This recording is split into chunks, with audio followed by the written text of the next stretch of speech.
I am so happy to be able to introduce our guest speaker today, our special guest speaker. For those of you who haven't met Kyle before, let me give you a little bit of an introduction. So, Kyle McLoughlin is a board certified arborist. He is the City of Burlington Supervisor of Forest Planning and Health and the owner and principal arborist of Ironwood Arboricultural Solutions. Before becoming an arborist, Kyle was a climbing instructor and wilderness guide who had a degree in history. But once he decided on his path as an arborist, he began a 4-year apprenticeship and spent 2 years in Humber College Arboriculture Urban Forestry program before spending the next year working as a journeyman in Australia, where he created Ironwood Arboricultural Solutions. You would think I would have practiced pronouncing that a few more times before our meeting today. Since then, Kyle has continued to develop his knowledge of plant biology, the biochemistry of decay, and the impacts of invasive species on our urban forest. This is our third year hosting these Ask an Arborist webinars with Kyle, and we are thrilled to have him back with us tonight to share a presentation about tree diseases and construction damage. And also, just a fun fact that I have found while discovering Kyle's various biographies on the internet, he also loves throwing axes and writing biographies in the third person. So lovely to learn all of those things about him. And before I invite Kyle to just take the screen and start his presentation, I know that a lot of you submitted questions in advance for today's workshop. So we have a brief presentation from Kyle about tree disease and construction damage. And then we're going to try and have as much space as we can for questions and answers, because we know we got a lot of them. And even though we have the pre-submitted questions, we still invite people to share any questions they have in the chat. And by all means, if we have any time to tackle those questions, we most certainly will. So on that note, I am so pleased to offer the screen here over to Kyle. Thank you very much, Kale. Okay. Buttering me up there. That was, I have to say, kudos to Kale for the good research skills. Some of those biographies, I don't even know where they're from. Interesting, also, just to do a little shout out there, Kale had mentioned braiding sweetgrass. Gathering Moss is also written by the same author, Robin Wall Kimmerer, I believe. And another great book, easy read. It's not this massive tome, but it really touches on some fascinating parts of biology that even myself, I don't really know much about moss. I learned quite a thing or two reading that book, though. So just in general, braiding sweetgrass or gathering moss, great books. Anyway, let's get to it, because folks have questions and they want them answered. Let's see if I can figure out my way. There we are. So, quick disclaimer before we begin. No tree is safe. Nothing is safe. It's really important to get a professional opinion, especially if roots are damaged in a construction project, and not somebody who digs a lot, but somebody who actually understands trees, which is what arborists are. We do dig sometimes for planting or for root pruning, but pruning a root is a lot like foundation work. You don't want to do it if you're not experienced in it and you're not trained. Interesting point too, this mushroom on the side, I always like to bring to people's attention. That is an Amanita virosa. That is one of the deadliest mushrooms in North America. And although it is really bad for us, not safe to eat, it is an excellent thing for trees. And so sometimes we get calls from folks, and I'm hoping somebody has a couple questions today. I imagine there will be one or two about mushrooms. Mushrooms are an entire kingdom of life. Some of them are good and some of them are bad. We'll get into that later. And this one, in this case, is part of that kingdom that's really good for trees. And so just because something is safe for a tree doesn't mean it's safe for you, and vice versa. Anything that we say today has to be taken with a grain of salt. A little bit of my background, Kale did a great job of it. I really love the outdoors. I love trees. I've loved trees for a long time, and I love fungi. Mother Nature and biology in general just fascinates me endlessly. If anybody wants to know about these certifications, I'd be very happy to share. The International Society of Arboriculture is one of the main certifying bodies of arborists in the province. And so I've got a certified arborist, municipal specialist, and board certified master arborist, just to indicate there's a broad range. And I do invite questions about our industry because it's kind of a nebulous thing. And some of you may be hiring arborists in the future, maybe to protect your home from tree failure or to protect your trees from construction impact. You want to make sure you know who you're hiring, because anybody can technically call themselves an arborist. We're not a trade like electricians or carpenters. There's no red seal. Our industry would like to get there, but we're not there yet. And so a big part of what I like to do with my role at the city is to inform people about what really you should be looking for if you are looking to hire an arborist. Goals with our questions, right? I want you to get something practical for managing your trees. And sometimes practical means hands off, right? And that's an important part. Doing nothing is a management strategy. And sometimes that's the best thing to do, especially with trees. Sometimes it's good to just wait and see for a little while. We're going to address building challenges, right? So what it means to build around trees. Hopefully we get there. Like Kale said, we're going to kind of go through a quick part.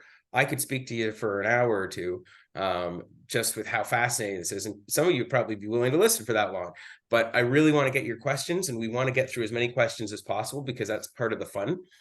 There will be other opportunities to do more in-depth workshops, and I'll talk about that at the end. Understanding how trees cope with root loss, managing construction impact. That's really a big one. We see it a lot at the City of Burlington. And planning for the right tree in the right place. Okay, so preventing problems is a really important part of this whole thing. Oftentimes, myself as a private arborist or as a municipal arborist, I get called out to fix a problem that started 10 years ago. And sometimes that means putting in a pool, or sometimes that means changing the soil structure around your house. And so one of the nice things is our forestry section has put together a guide to tree protection. And this is a big shout out to the folks in the forest protection section of the forestry and roads, parks, and forestry department. And I say this because some people think that I have a relationship with forest protection or tree protection. In my municipal role, that's not so much the case. It's more planting trees and getting trees established. We all kind of touch on that, but a big shout out to the folks in forest protection who put together this guide. It is an excellent guide. It's available online. I think we can share a link to it too if some of you have questions, but I strongly recommend that if you're going to do any work around your house, this is a great place to start. And so it's important too to think like, what does a tree actually cost, right? When you're looking to take care of your trees, it's going to take time. It's going to take money. And if you do it well, and if you plan early, it's actually going to take less money. And this is a big part of what we do, even from a larger role in forest planning, is doing the right things to mitigate the cost to our section and to the taxpayer. That means trying to protect from construction. And sometimes, of course, as many of you know, the ball gets dropped, things slip through the cracks. But a big part of it is this right here. So you've probably seen this around the city. These big construction protection fences meant to protect trees.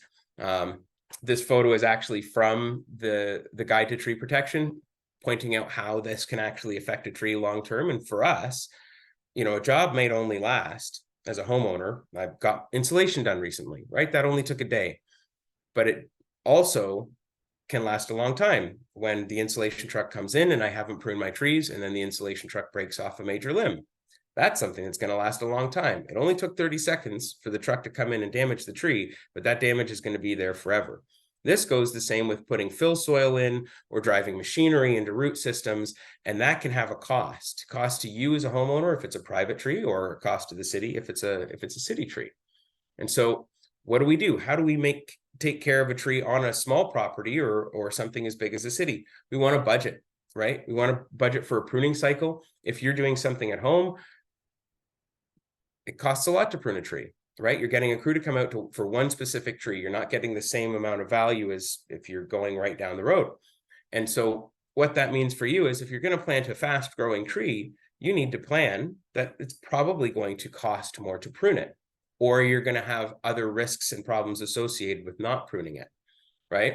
If you have a tree that is more sensitive to construction, right? This is another piece to consider, because if you're going to plant a tree like a magnolia or a Japanese maple with the thought that you might put a pool in the area near it in the future, you could actually lose not only the money that you've invested in that magnolia, but the time that you invest in getting it established, right? And that time is really hard to get back. And we say this a lot when we're talking about planting.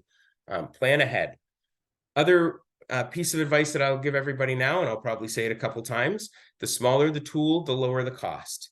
So if I have to get out my pair of hand snippers, that doesn't cost a lot. It fits in my pocket. It's not very heavy. I have one on my truck and on my person most times. If I have to get out the big chainsaw, well, that's expensive. It's hard to run. It's dangerous. It requires a great deal of skill. And usually I'm cutting big pieces of wood off, which means I need to move big pieces of wood, and moving weight costs money. So the smaller the tool, the lower the cost. And you get what you pay for. If you try to cut corners on an arborist report, or you try to cut corners on hiring somebody to plant a tree who, say, used to be a mechanic and has never planted a tree in their life, it would be like if I offered to change your oil for $30. You're probably going to have some engine problems down the line. Not that I haven't changed oil, but I'm not very good at it. Let's be serious. And so health and longevity really work hand in hand. I've said this before. Many of you have heard me say it. You can't replace a tree because of that time. When you have a 100-year-old tree, and we've got some beautiful trees, just some beauties in Burlington, and we really want to protect those, because when you lose a 100-year-old oak, it's gone. It's going to take 100 years to get another oak like that, and it's going to have to avoid all of the things. Something like the Allview oak is actually a one-of-a-kind tree, right? There's nobody in our lifetime, nobody sitting here right now is going to be able to see another tree as magnificent as the Allview oak in that spot if we lose that tree, right? That's how precious that thing is.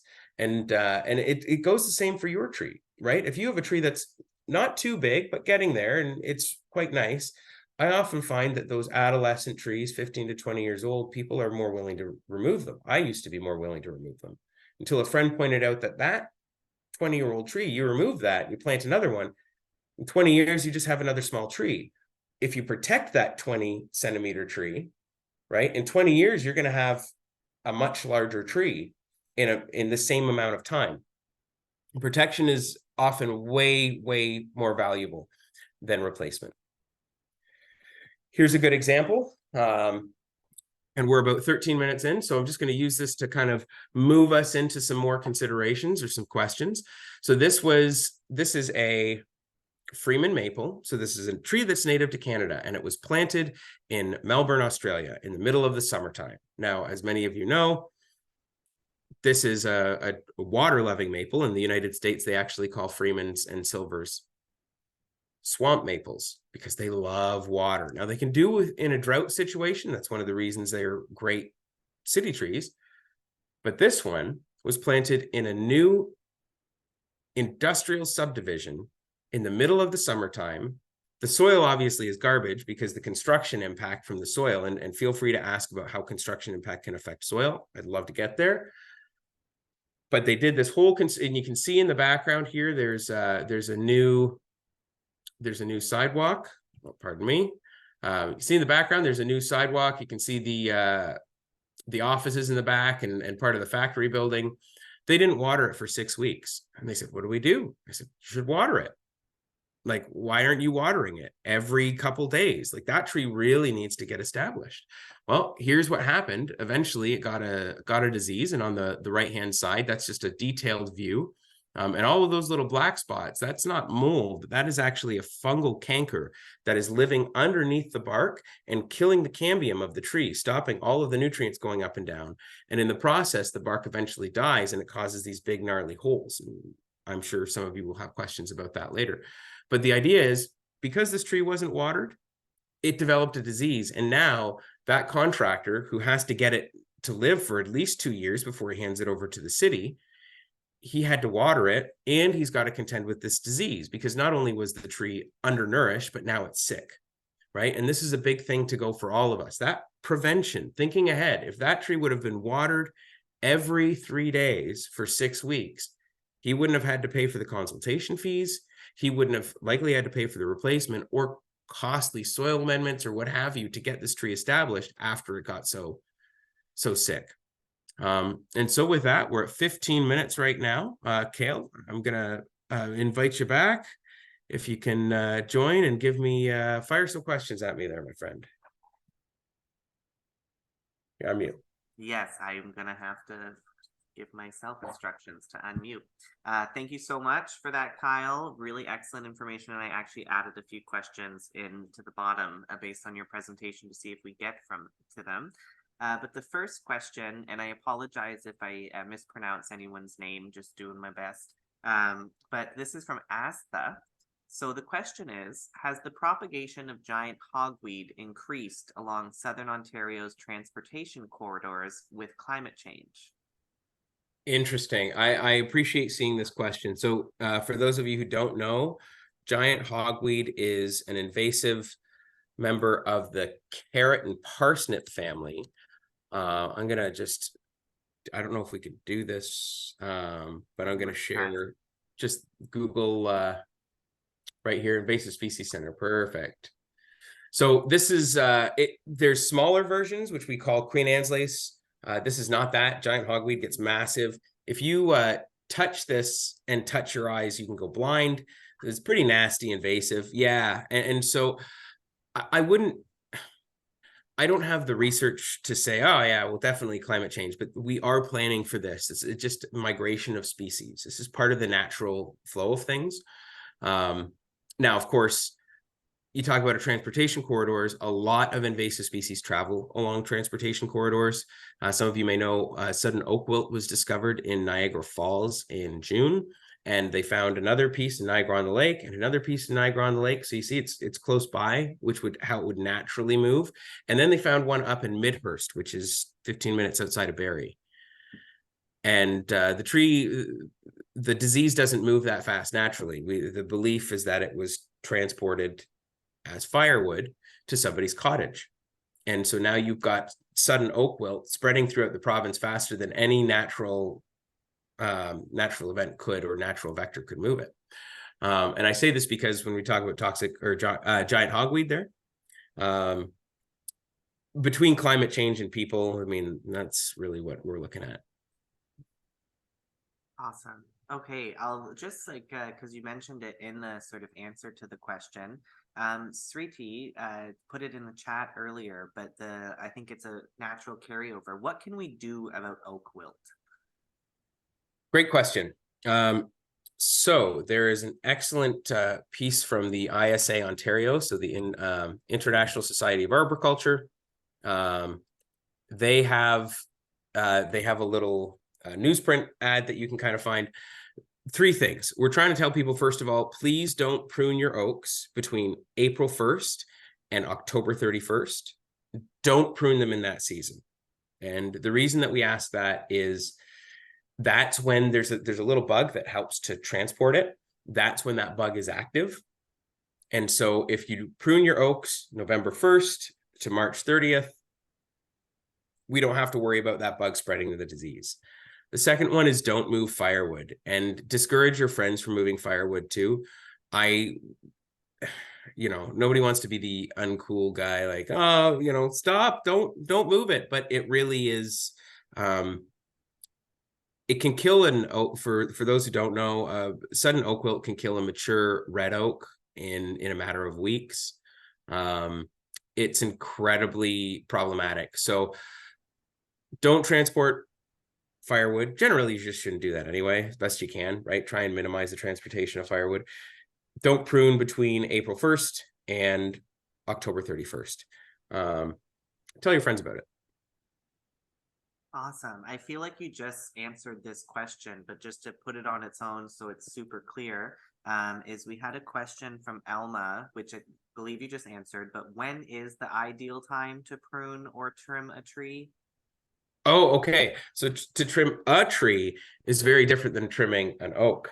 Mm, Yes, yes. So what kind of tree do you want to trim? If you have an old, mature, sensitive tree, so I have a birch at my house. It's multi-stemmed. It's complicated, right? Like it's failed in a couple places, but it's the biggest birch I've ever seen, and it's right next to the house. And it would, you know, I'm the perfect person to have it, but it's really sensitive, and it's, you do the wrong thing to it, it can just go. And this goes the same for your fruit trees, right? You want to prune them really early season. And so pruning sensitive trees early spring is a great way to maximize their growth and recovery. If you have a tree that is a relatively fast grower, you want to keep it, but you don't want it to get too big. Prune it in the summertime, because when you prune in the summertime, you're taking a lot of leaf material out. You're taking a lot of production and sugar production material out of the tree. And what that's going to do is stunt its growth a little bit. If you do that, if you have a fast growing tree and you prune it in spring, by the time you get to fall, you're not even going to be able to tell, right? Manitoba maples are like that. Willows are like that. Silver maples, like this one right here, are like that. And so typically speaking, I would say silver maples, especially, I like pruning them in the summertime, but it really does depend on their health. Short question, long. awesome. And I just had a question from someone that was asking if they could reach out to you for more information about giant hogweed. And I said, you're a very busy man, and they should throw in some questions about hogweed in the chat field while we still got Yes. you. Yeah, exactly. This is the time to talk about it. This is the time to get it. So I have a few more thinged questions, and then obviously space for more. So this one is from Peter, who I believe is joining us this evening as well. So in Peter's words, I have a large white birch on my property, and I would like to prune back some of the larger branches. What should I look for, and how much can I remove? Okay, so we're gonna do a little bit of a drawing here. So we're talking about a birch. Birch, like I was just talking about, very, very sensitive. And this is important to remember because, especially I find in Burlington, large is a tough question for me, or a tough identifier, because it's really vague. What does large mean? So in our industry, what we talk about is the diameter at breast height. So that's at 1.4 meters. So approximately right up to your chest. And every tree we have in our inventory with the city, and most arborists who are doing tree protection plans or even just maintaining trees, we use that size to let us know how big the tree is. And that, if it's 45 centimeters, that's fairly large. If it's 20 centimeters, like I said earlier, that's a moderate sized tree. And 5 centimeters are those trees that we plant street side, those ball and burlap trees, 5 centimeters in diameter. So if you're saying a large tree, I'm thinking 45 feet, right? Important parts to note is that there are different types of branches. There's scaffold branches, and those ones have been in the tree for a long time. And then you've got lateral branches, right? And those ones have been in the tree for a little while, and then you have the new growth and the shoots. So the larger the hole you cut in your tree, sorry, Kale, what was our question from, or who did our question come from? Peter. Peter, okay. So the larger the wound you leave in the tree there, Peter, the greater the stress it will have on the tree. And birch trees are sensitive to stress. So just like I was saying, if you have a large tree and you want to take care of it, first of all, I advise anybody who's pruning a tree, if they have to leave the ground, to hire an arborist, generally an ISA certified arborist, because it's incredibly dangerous. Before I became an arborist, I actually, just an interesting aside, I met somebody who in a wilderness first responder course, and I met him 3 years later when I was recertifying that designation. And I said, oh, I just started in my career in arboriculture. I said, how are you? And he said, well, it's not funny, but kind of bleak that you say this. The first and only call I've ever had to respond to was my neighbor, who was pruning his tree, father of 3, and fell out backwards and broke his neck and is a quadriplegic. And I was like, holy Moses, that is bleak. don't prune your tree. And if you don't believe me, there's countless tree fail videos online that should really put that into perspective. Anyway, disclaimer over. When we're pruning, it's far better to make a lot of small cuts to the tree, right? So think it goes up here. I am not an artist. So I thought this is going to look better, but we're getting the picture, right? This looks good. Thanks, Gail. Gail's like, for a toddler. But anyway, and so the reason why I say this is we want to avoid things like cavities. So generally speaking, when we see cavities, they're fairly large, and they're large because it was usually from a large limb. Anytime you make a small cut on a tree, you are allowing the tree to recover. So just to give you an example, if this is a 2 centimeter hole, right? And this is a 20 centimeter, it's way easier for the tree to close this up year after year after year, which is exactly what they do, than it is to close this up. So usually what'll happen is that in the same amount of time that 2 centimeter hole will take to close, that 20 centimeter hole will close maybe 10%. And that's when you'll get decay and all sorts of funny business, insects, and then eventually you get your squirrels, right?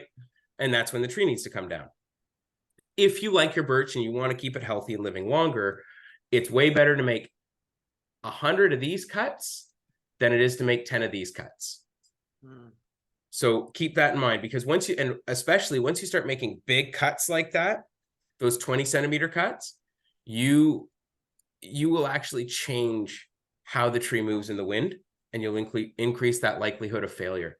And so general rule of thumb, they used to say 30, right? Not anymore. Don't go with 30. If it's a large tree, a mature tree, you want to preserve it well, you're looking at your 15% to 20% of the canopy. And so that could be one branch, or like I said before, you prune it back like this. You give it a haircut, you take it down a little bit, and that means hitting every single branch.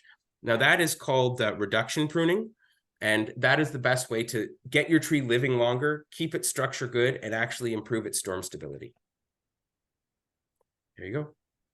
Amazing. Thank you so much, Kyle. We have 2 questions coming up, and they're both from Carl, but a different Carl. So Carl number 1, or 2, we're not sure, but the question is, I've noticed a type of white mold on the leaves of the plants and trees in my garden. Is this a problem, and what can I do to remedy it? Okay. Carl, thank you very much. There were a few questions that came through today. It's like, oh man, I couldn't have even asked for better questions. Okay, so that white stuff, that is called powdery mildew. And so there's 2 big ones. Powdery mildew is the most common. And oh, that's the eraser. Let's go back to the brushes. Okay. Oh, maybe not. No. Okay. I'm a troglodyte. You guys figured this out though already, didn't you? There we go. So there's the thing, midrib, and what it looks like, right? You've got your sooty mold. I imagine right now, if you actually looked at that sooty mold, it wouldn't even be white. If you look really closely, it's actually covered in all of these little tiny individual bumps, which are the fungal fruiting bodies. Now, your best bet, where are we here? There we are. Kind of like that. Your best bet with the powdery mildew, rake up the leaves, get rid of them. It's been a really rough year. Some species that are prone to them, lilacs get them every year. Trees, lilacs, what's another one? English oaks get powdery mildew quite often. Ones that don't get powdery mildew often, red oaks, Monarda or bee balm, some of you be familiar with that. But when you get a year like this, you can see the rare ones like the Monarda and the red oak. Some of them have powdery mildew, and the ones that always get it have it really bad. And so it looks pretty gross, but the nice thing is it's a foliar disease. And so let me see if I can pull up one of my slides here on that.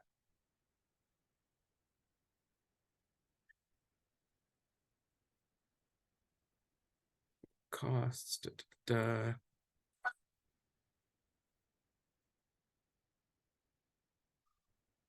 That is not the right slide, but we'll just keep moving on.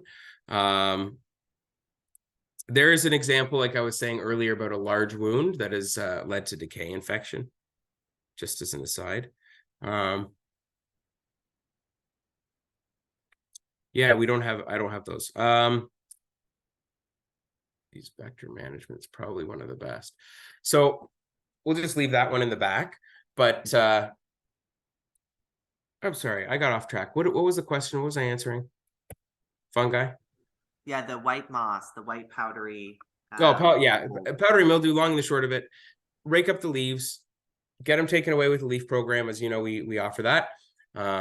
That's really going to be your best bet. Don't prune. That's the other big thing. Don't prune when you have powdery mildew, because it's actually going to help spread it, and it can actually sit on your branches. Yeah, so best not to do that. And don't water. Don't spray the leaves. Awesome. And that was like spray with water, right? Like don't spray the leaves with water. Exactly. Yeah, because what will happen is the water will actually help it spread through the canopy further, which is one of the reasons why we have it really bad this year. Awesome. Thank you so much. I know I can speak for everyone because every person's question you answered has put some appreciation in the chat, but like excellent answers. Thank you so much. Our next question, also from Carl, but a different Carl, is that is there a general guideline for how far apart trees should be planted? Oh, great question. There is absolutely not. Street side, we have limitations, right? So we try and stay away a certain distance from driveways, for example, certain road entrances and signs. When it comes to planting trees close together, so some of you have seen, and I've had this question at a few of our planting events, why are we planting them so close? So the proximity, how close you plant your trees is actually a technique. It can be it can be a function used for making your trees a certain way. And that's what arboriculture is humans and people, or more appropriately, culture of trees. So how do we make trees a certain way? Because if we just left them to whatever, that would mean we're not pruning them, we're not watering them, we're just letting them grow willy-nilly. Planting, right? Like we'd just be letting everything go wild, or we'd be cutting it down. There's no actual culture there. But what we're doing in arboriculture is we're training trees, we're shaping trees. And if you want to grow tall trees, and this is taken from forestry, you want to grow tall trees, plant them really close together, and then they'll compete, and they'll have to compete by getting really, really tall and competing way up in the canopy. And so if we want a forest to establish itself with the tall canopy, we want to plant a lot close together. Now, over time, there will be competition and there will be dieback. When we do planting events, we don't expect every tree that we plant to survive for the next 20 years. We expect that in 100 years, maybe of those 500 we've planted, maybe 15 are still alive, and they're massive trees, and there's all these other smaller trees in the forest, right? If you plant one tree in an environment, it's going to grow and grow and grow, and it's going to take up all that sun. And those are those big white oak trees that you see in farm fields, right? There's been nothing to compete with. And so the space that they take up is absolutely enormous. Part of it is also the soil availability. And so to answer your question there, Carl, what we want to look for is what's right for your space. We always talk about this, the right tree in the right place. So sometimes you could do a white birch and a dogwood, or a sugar maple and a blue beech, right? This is, what do you want your space to look like? So I have a number of mature trees, and very close to them, I have actually planted small trees. And the idea is those mature trees, hope to God I get 15 more years out of them. They're magnificent, but storms can happen. Trees can fail in funny ways, even with appropriate assessment and management. And I want to have some trees established for when that happens. That's successional planting. And we do that with the city as well, where if we know a tree is coming down, we'll approach a homeowner and say, hey, we may have 5 or 6 years left in this tree, hopefully more, but who knows? It looks like it's starting to come to the end of its life. Do you want to get a tree established now, so that you're not stuck looking at a stump for 6 months to a year and then waiting for another tree to get established? When that tree gets removed, you already have one that's 3 or 4 years down the line. And so really the how close you plant your trees is what you want that space to look like.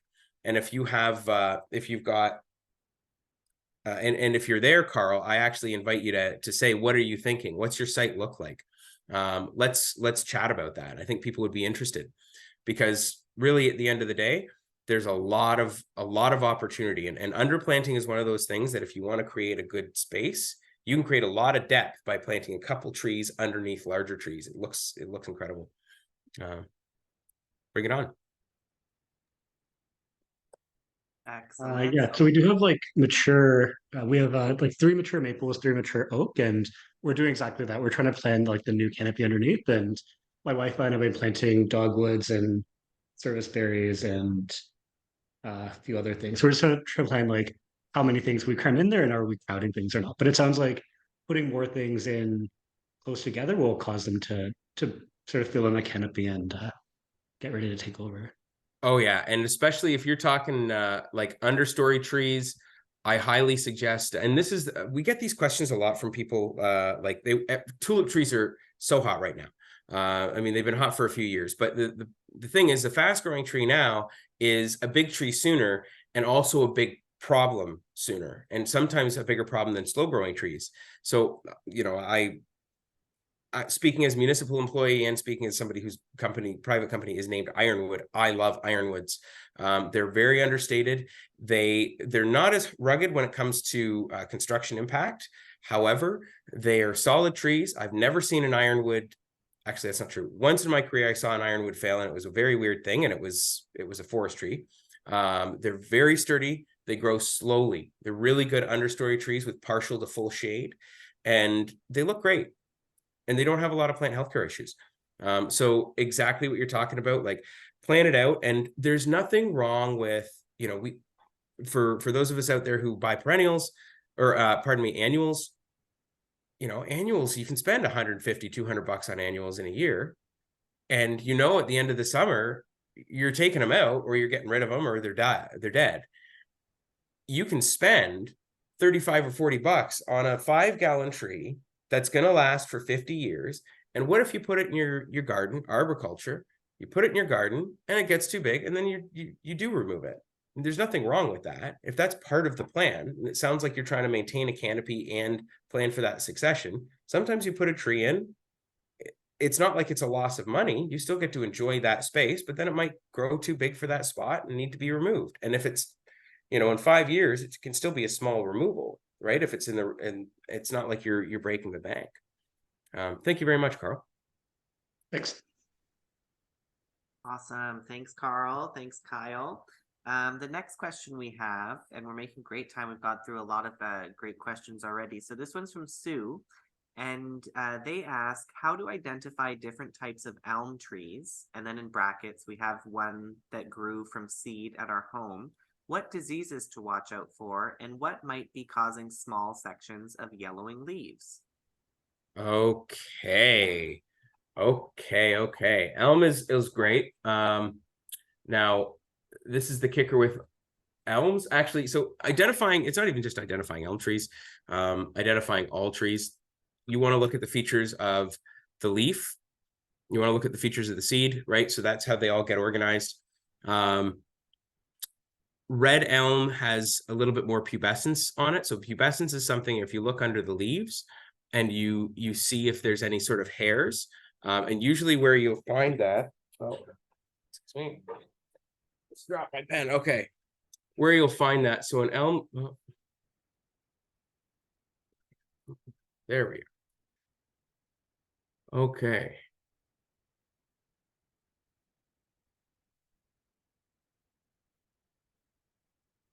Here we are. So elms have those double-toothed leaves. This is actually not that bad. You want to look for where the veins are going. And I always suggest people check out, there's the Morton Arboretum, and then there's the Ontario Tree Atlas. So earlier in the year, we had this this sort of initiative in forestry. We were like, whoa, we're going to publish all these trees on the website. And then somebody said, well, why don't we just go to the Tree Atlas, because it's the most official data, most official information. And so that's where I'm going to actually suggest you check out, so that you can look at what kind of elm you have. The environment that the tree is in is also one of those pieces that's going to affect or help inform you of the species. There's some elms that are really problematic, and one that I'll really encourage you to watch out for is Ulmus pumila. That is your Siberian elm. They have small leaves, and those leaves often have tons of little tiny shot holes. They look really hairy. They grow on, usually they'll grow at the back of fence lines, in nooks and crannies. I remove them, literally. Siberian elm, I have removed. This is a house, right?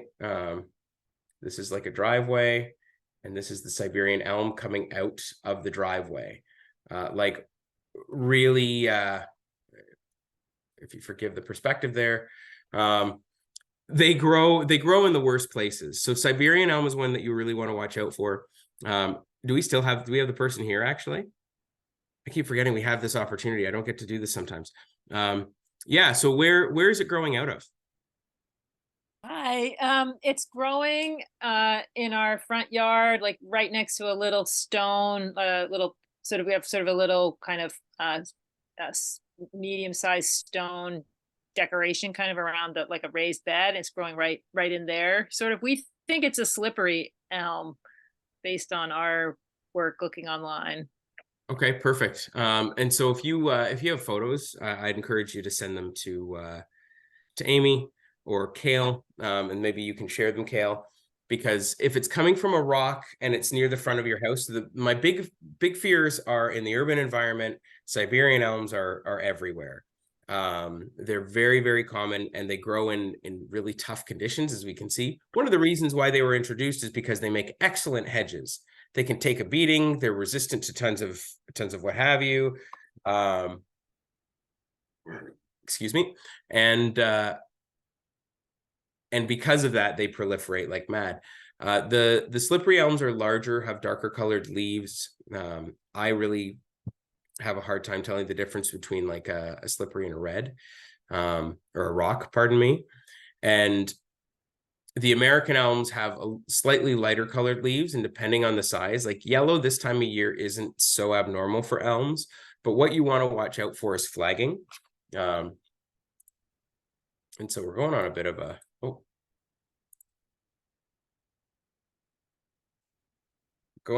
tangent, but basically all this over here. Nice. You know, when you have that big majestic elm, this, nice, there we go.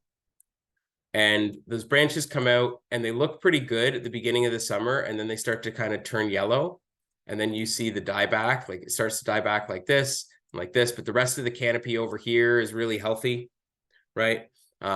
That's your Dutch elm disease. That's the biggest thing you want to watch out for with your elms. There's a lot of American elms. I know there's one on Highway 5 on the way to Burlington from the little roundabout in the Tim Hortons.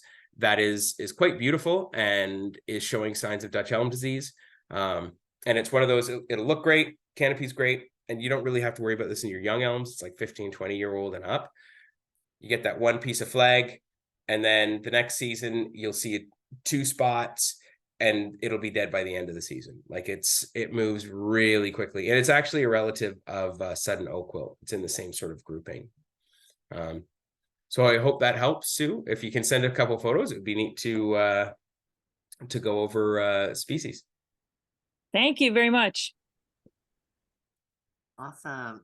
So we have another question. And this one is from someone that just popped it into the chat that actually matches with one of our pre-submitted ones. So it's TX, who's here. I think obviously they play initials. But the question is, when large, majestic, and beautiful trees die, why does our city replace them with much, much smaller varieties? The look and feel of the space fundamentally changes, and they find this very unfortunate. And I agree with you. This is one of the challenges with living in a city, is we have to compete with lots of different types of infrastructure. And so one of the things that I say to folks is, if they don't want a tree, frankly, we don't plant trees because they're nice. We plant trees because they're infrastructure. They actually improve our society. They improve our economy. They improve our culture, just like a road does, or a sidewalk does, or a street light. We all can appreciate the roles that those play, but oftentimes the role that trees play is understated or just entirely misunderstood. And one of my goals as the supervisor of forest planning and health is to get our canopy to 35% canopy cover, while also explaining and analyzing the situation to say, okay, well, how reasonable is this? Because it's very important. Why don't we plant big trees? We do when we can. We're really limited with infrastructure, and we're limited with politics. And sometimes people don't want trees, and I will do whatever I can to get them to take one. And I find a tree in the ground is better than one in tree in the ground in Burlington is better than one in the nursery in Durham. And so the reason I say this is because some locations we want to plant a big tree and we just can't. And this came up actually over the course of the Urban Forest Master Plan. And somebody asked a question like that in our previous engagement, which is a great opportunity to say to everybody that the second phase of the engagement had closed in June. The engagement summary is actually up on getinvolvedburlington.ca/UFMP. And that actually talks about what we talked about at the engagement sessions, about what size trees we want, what size trees do the people of Burlington want, how reasonable is it to get there, what actions, what priorities do the people want for council to direct us to do. Really is what it is, because whatever the people want to do, they are council's boss and council is our boss. So if we have a direction from council, that's what we'll do, like planting 35% canopy cover. But with that, we found in the first round of engagement, people had said they wanted trees that have a variety of different canopies on their street. And so one of the things that we do is we try and highlight to people that, okay, what do you think about planting 2 trees on your property? And one of them will be a small tree and one of them will be a big tree. And if there's room, if there's actual soil volume to do it, we'll do it. If the resident is up for it, because it makes things way easier when people are supportive of our programs, and if the space is available. And this goes back to that right tree, right place. So I'm going to draw a little line here. This is a street, right? Just bear with me. And this is a boulevard right here. And right, there's a boulevard on both sides of the street. And those boulevards end at driveways. Over here, we've got a little sidewalk.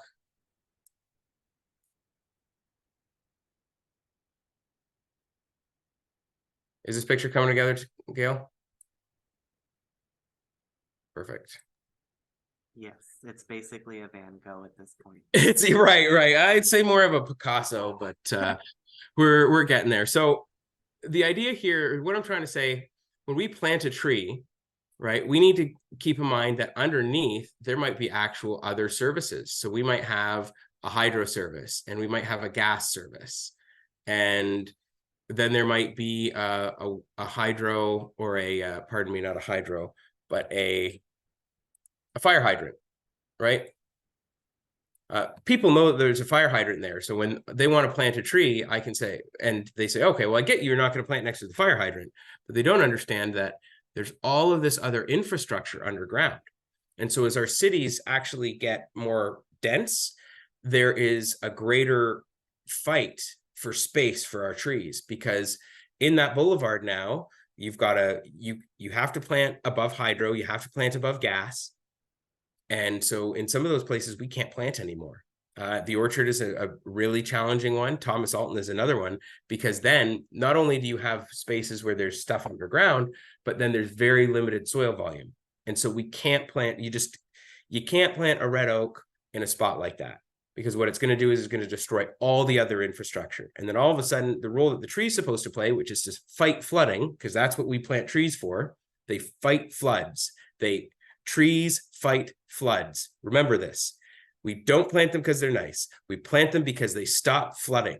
And flooding is a thing that is very close to Burlington's heart, I know. And so this is why we try and say, like, no, that's its role. But if we put it in the ground to fight a flood and then it ends up destroying everything and then, you know, destroying the sidewalks or destroying the roads, it becomes counterintuitive. So we have to plant a tree that's the right size. So underground infrastructure, minimal soil space, other political or cultural will, right? Those are all of our challenges. We want to plant big trees. Trust me, it's part of my personal goal. And I'm the one that oversees the planting program as it stands right now. We plant a lot of big trees, but sometimes we have to plant small ones, and there's some tough reasons for that. I hope that answered your question.